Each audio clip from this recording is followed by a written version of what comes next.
kwirirwa abakunzi ba Gisha TV. Umunsi twawe n'umukozi w'Imana, reka banza bibwire. Yes, murakoze. Amazina yanjye nitwa Honore Cyubahiro. Si amazina gusa. Nta kibazo. Okay, amazina yiwe bamwita Honore, akaba ari umukozi w'Imana mu bijyanye no kuririmba. Sinzi niba yabanza akababwira uko iyo aririmba harya bayita ijwi uririmba nirihe Honore? So umuntu wese uririmba iyo ari kuririmba mu bisanzwe aririmba mu ijwi rye risanzwe, aririmba sopo, ndirimba sopo, aririmba base na tenor. Kabisa urakoze. N'abakunzi ba Gisha TV rero twavuga twegereye urubyiruko, twigira ngo tukubaze eske niyihe nama wagira urubyiruko mu bijyanye no gukorera Imana. Watubwiye ngo uri umuririmbyi, na uraza kutubwira uburyo uyikoreramo, uburyo bigenzamo, kugira ngo n'ugukurikiye Gisha TV aze kumenya uburyo nawe yakisanga mu gukorera Imana akiri muto cyangwa se akiri urubyiruko. So ngira ngo wenda aho ngaho bisa naho ari urugendo rwanjye rwo gutangira kuririmba, ari nabyo mfata nk'umurimo w'Imana. Natangiye kuririmba kera nkiri mutoya, kwa kundi nyine bavuga ngo ni agakorari k'abana mu rusengero, nisangagamo cyane. Icyo gihe nta jwi na rimwe nagiraga, naririmbaga, ariko nyine nkavuga ngo kubera ko ngewe numva bindimo, kubera ko numva bihari, nkagenda. Ntago icyo gihe nyine nari meze nk'umuntu urimo uratangira, ntago byari ibintu nyine bikaze, ariko nyine ngera muri troncome ntago nigeze ndirimba, nari nibereye mu bindi byanjye. Ahubwo ngeze muri superieur nibwo so naho nongeye gusubira mu kuririmba cyane. So ntago n'ubundi nari umwateri mwiza cyane, ariko kubera kugenda mbigumamo cyane, nkumva nyine nibyo bintu njyamo, nkumva meze neza, narabikomeje kandi nabyo mbona ni ibintu byiza umuntu yakomeza no hanze y'ubuzima bw'ishuri, kuko icyo gihe nari nkiri mu ishuri n'ubundi nkiri kwiga. So ku bijyanye n'inama rero, naho umuntu w'urubyiruko wese udukurikiye cyangwa se urimo kundeba aka kanya, gukorera Imana icyambere, ntago nibuka neza muri Bibiliya ahantu handitse ko umuntu ukorera Imana aba arimo abika ubutunzi mu ijuru, aho inyenzi n'ingese bitagera. Ni ukuvuga ngo hari imirimo dukora itazibukwa, kubera ko tuba tuyikorera abantu, kandi abantu turabakorera bagapfa bagasaza, cyangwa se bakanabyibagirwa ko ari abantu. Ariko iyo hajemo ikintu cyo gukorera Imana, ugukorera Imana nyine wumva ko Imana ni Imana, ibyo dukora birandikwa, imirimo myiza cyangwa mibi dukora irandikwa. Ni ukuvuga ngo rero nabagira inama yo gukorera Imana, kubera ko nta kwicuza kuzabaho, kandi haba hari ubutabera bwuzuye. Nta kuvuga ngo wakoze ibintu nabi cyangwa neza, ko wabikoze we n'umutimanama wawe bikwemeza neza yuko niba ari urugendo rwawe rwagenze neza cyangwa se nabi. Icyo nabagira inama ni ugukorera Imana, kubera ko n'urugendo ruticuza. Yego Honore, none twahoze kare tubivuga ko uri umuririmbyi, wagira akarofre gatoya unyuriza abakunzi ba Gisha TV kugira ngo bumve umwimerere w'ijwi ryawe, kugira ngo nkubaze utundi tubazo dushya dukomeze. Yes. Ngiye kuririmbira gatoya ku ndirimbo yitwa Natoye Umwana. Ni indirimbo ya Light of Jesus, korali ibarizwa mu kigo cyakoreje Maranatha, ari naho nanjye nakuriye. Iravuga ngo kuki wibagiwe vuba itorero ry'Imana, kutaye inshuti magara, wizeye iki? Aka gahe gato ntikagushuke, burije kandi bugiye gucya. Garuka sanga umwami wawe, usanga uwagukunze. urakoze cyane, urakoze kuturimbira akaririmbo keza ka Light of Jesus. None nagira ngo nkubaze, eske honore, iyo umuntu akubwiye ku gihe cyo kurimbuka cyangwa irimbukiro, niki utekereza iyo umuntu akubwiye ku irimbukiro cyangwa igihe cyo kurimbuka? So iyo numvishe ikintu kijyanye no kurimbuka, icya mbere kinzamo ni ugupfa, ni urupfu. Riya urupfu ni ikintu cya hatari, kubera ko ni ikintu nyine buri muntu wese agomba kunyuramo, ubuzima bwe bugahita burangirira aho ngaho. Niba warakoze byiza sava, niba warakoze bibi nibyo ngibyo. Ikintu bita rero kurimbuka cyangwa ni ugupfa nyine, ni ugupfira, ni nko gupfira mu byaha. Nanone nibuka isomo riri muri Bibiliya rivuga ko nta w'Imana, ntago nzaho wenda byanditse, abantu bari buze kudukurikira wenda baza kubisiga muri komenti, ariko rishaka kutubwira ko nta muntu n'umwe Imana izigera ihora ikintu umuntu atamenye. Ni ukuvuga ngo hari ibyo wamenye, hari ibyo wabwiwe byiza, ubwirwa n'uwo muntu wita umupasiteri cyangwa se uwo mudiyakoni cyangwa se iyo nshuti yawe mubana, byerekeranye n'Imana. Ariko reka ng'urugero rutoya, wenda nk'urugero, umuntu ajya gusambana. Ni urugero, gusambana iyo umuntu agiye kubikora, mu mutima we, umutima urabimubwira ko ari icyaha agiye gukora, ariko kanga akabikora kubera ko irari ry'umubiri we niko riba rimubwira. So Imana rero ntabwo izigera iduhanira ibyo tutigeze tumenya. Ibyo ngibyo twamenye tukabyegeza ku ruhande, tukikorera ibyo dushaka, tukavuga ko tuzaba twihana. Nibyo ntekereza cyane. Noneho natekereza ku rupfu, ukibaza nk'ejo umuntu aramutse apfuye wajya he? Ni ibintu bikomeye, mba ntashaka no gutinda gutekerezaho cyane. Eske irimbukiro cyangwa igihe kirimbuka ni kimwe n'imperuka? Ubwo urumva ni ibintu bisa cyangwa biri different? So uko mbyumva, irimbukiro, igihe kirimbuka n'imperuka, n'ubundi ni ukuvuga ngo umuntu arimbuka ryari? Ni igihe upfuye ariko udapfiriye muri Yesu Kristo. Ni igihe upfuye ariko udapfiriye mu Mana. Ubwo bivuze ngo umuntu uza ku munsi w'imperuka, tumenya ngo umuntu upfuye agiye he. Ntago tumenya ngo ararimbutse, cyangwa kuko ntago turi mu bitabo byo mu ijuru, nta nubwo turi Imana ngo tumenye ngo uyu muntu agiye aha n'aha. Ariko uko umuntu, imibereho y'umuntu, umutima we umucira urubanza kuri buri kintu cyiza cyangwa kibakoze.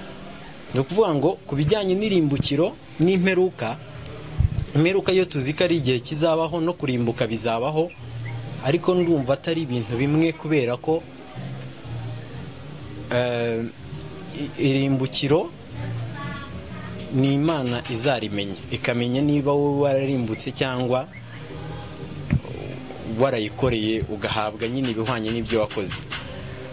Naho ibijyanye n'imperuka byo ni n'ikintu, ni ukuvuga ngo naho bitandukaniye, irimbukiro ni umuntu ku giti cye, hanyuma imperuka iratureba twese. Murakoze. None ndagira ngo nkubaze, wenda nk'urubyiruko rudakorera Imana cyangwa rutizera Imana, ni iki wababwira ku bijyanye n'Imana, cyangwa ukabaha nk'urugero rw'uburyo uyikoreramo kandi ukayibona?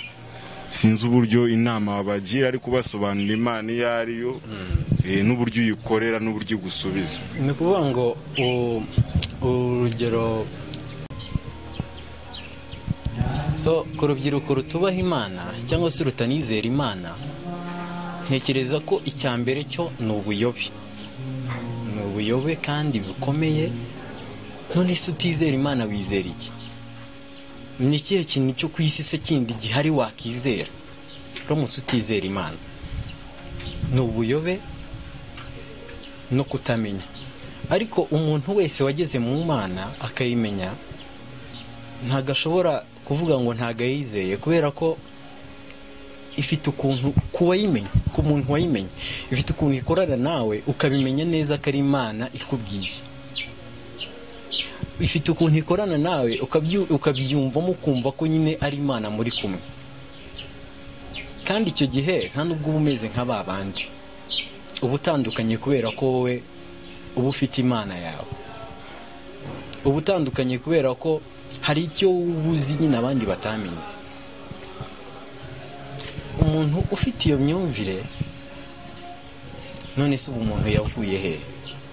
Ibi biti koko umuntu abyarwa n'undi, yego umuntu ava mu wundi pe, ariko se bikomereje mu ruhererekane tugasubira inyuma wabona umuntu yaravuye he? Iyi si se uyu mubumbe tubona utagira ikintu uhagazeho byakozwe nande? N'abahanga n'amateka twiga atatubwira aho biva. Iri zuba batubwira ngo ni ibuye riremereye kuriya rikaba riba mu kirere ariko nta kintu na kimwe rifasheho. Uku kwezi nta kintu na kimwe kugiteruye. Ni ukuvuga ngo ibyo bintu se byavuye. Izi nyamaswa zibeshwaho n'iki zirirwa ziguruka mu kirere ko zitajya ku kazi ngo zikorera amafaranga? Ibi bintu byose ni ibintu ni ukuvuga ngo ibyaremwe byose nibyo bigaragaza ko Imana iriho. Bivuze ngo ibisobanuro duhaye nibyo bisobanura Imana cyangwa se Imana ukorera, Imana wizera. Ni ukuvuga ngo Imana definisiyo yayo bavuga ko kuko nta definisiyo wabona waha Imana ngo uvuge ngo Imana ni iki n'iki, ariko bavuga ko Imana ari urukundo. Iyo ushaka kudefinisa Imana uvuga ko Imana ari urukundo. Ni ikindi kibazo cya nyuma najya nkubaze, eske Bibiliya hari ibitabo byinshi tuzi byinshi byanditswe n'abahanga, Bibiliya kuri wowe wifata gute? Mbese wagitandukanya n'ibindi bitabo gute by'abahanga benshi banditse? Urakoze. Bibiliya nta jambo nabona nkoresha risimbura indashyikirwa. Ni igitabo cy'indashyikirwa kubera ko bavuga ko ari umwuka, ari ijambo ry'Imana ubwayo. Ni ukuvuga ngo muri Bibiliya ndani harimo ubuzima. None se niba Bibiliya bavuga ko nta ngeri y'umuntu itarigeze yandika, ibitabo biri mu Bibiliya bavuga ko byanditswe n'ingeri zose z'abantu, abakomeye n'aboroheje. Muri Bible niho umuntu wese, ni ukuvuga ngo mudu waba urimo yose ushobora gusoma Bibiliya. Umuntu wishimye cyane yabona umurongo umufasha kwishima, umuntu ubabaye cyane yabona umurongo umufasha mu kubabara, umuntu ushaka kumenya amateka y'ahahise n'ibyambere, ibyo biri muri Bibiliya. Umuntu ufite agahinda na depression muri Bibiliya birimo, umuntu wapfushije muri Bibiliya birimo. Ni ukuvuga ngo nta kintu na kimwe umuntu akenera kitaba muri Bibiliya. Amagambo y'ihumure yose aba muri Bibiliya. Wabura iki muri Bibiliya? Bibiliya ni igitabo gitandukanye, nta n'ikindi gitabo kizigera ku isi cyandikwa cyangwa se ngo kimere nka Bibiliya, kubera ko Bibiliya ubwayo yonyine ni ijambo ry'Imana. Honore, hari indirimbo na Kamaro ya Light of Jesus numvishe ari nziza cyane, sinzi niba mwaduhaho rofre na kapera gatoya kugira ngo abagize abakurikiranye Gisha TV cyangwa abakunzi ba Gisha TV bishimire umwimerere w'ijwi ryawe muri iyo ndirimbo nziza. Nta kamaro iravuga ngo nta kamaro ko kuvuga ijuru utazabamo, nta kamaro ko kuvuga Yesu atakuzi, nta kamaro ko kwiyorobeka uvuga ibitakurimo, ibyo byose ukora Imana itakuzi. n'akamaro. Iki gitero cyawe kugira ngo n'abakurikiye Gisha TV bumve yuko iyo ndirimbo wanayiririmbyemo kwanza. Igitero cyanjye ni igitero cya gatatu mu ndirimbo, kiravuga ngo dore namugirwa nukweza umutima wawe ugasengera ibyaha byose biwuhishwemo, dore arakicaye ku ntebe ye y'imbabazi, ari kuzirikane yuko atariko bizahora. Urakoze cyane, urakoze ku kiganiro cyiza waduhaye. Nagira ngo dusoze ugira inama urubyiruko. Urabona nawe uru rubyiruko, hari urubyiruko rwinshi rwandagaye ruri gukora ibidafitiye Imana icyubahiro cyangwa bidahesheje Imana icyubahiro. Ni izihe nama wabagira cyangwa se ni ibihe byiza wababwira mu gukorera Imana cyangwa se mu kuririmbira Imana nk'uko ubikora? Urakoze, nibyo koko barahari, ari urubyiruko tungana cyangwa se bananduta bwira ibintu by'Imana nyine ku mugani n'indirimbo yacu ngo kumva igihe cyabaye gitoya, kumva ntago ushaka kubyumva ibintu by'Imana gusa. Ni ukuvuga ngo mu gihe cy'ubusore hari isomo riri muri Bibiliya ariko ntago nibuka ahantu riri, wenda abantu bari bukurikira iki kiganiro baze kutubwira muri comment aho iryo somo riri, ariko ni isomo ntago nibuka uko rikurikirana, ariko riravuga ngo wa musore we wishimira iminsi y'ubusore bwawe mu gihe ukiriho. Bishatse kuvuga ko mu gihe umuntu abaho iminsi ye y'ubusore, igihe yayitwayemo neza ashobora kugira ejo hazaza heza, yanayitwaramo nabi akagira ejo hazaza habi. Ni ukuvuga ngo ubuzima bwiza bwo gusaza neza ubihitamo ukiri umusore. Ni ukuvuga ngo rero kuba mu Mana cyangwa se gukorera Imana, iyo uri umukozi w'Imana ukorera Imana by'ukuri, ntago icyambere nta regrets ugira mu buzima, ntago wicuza.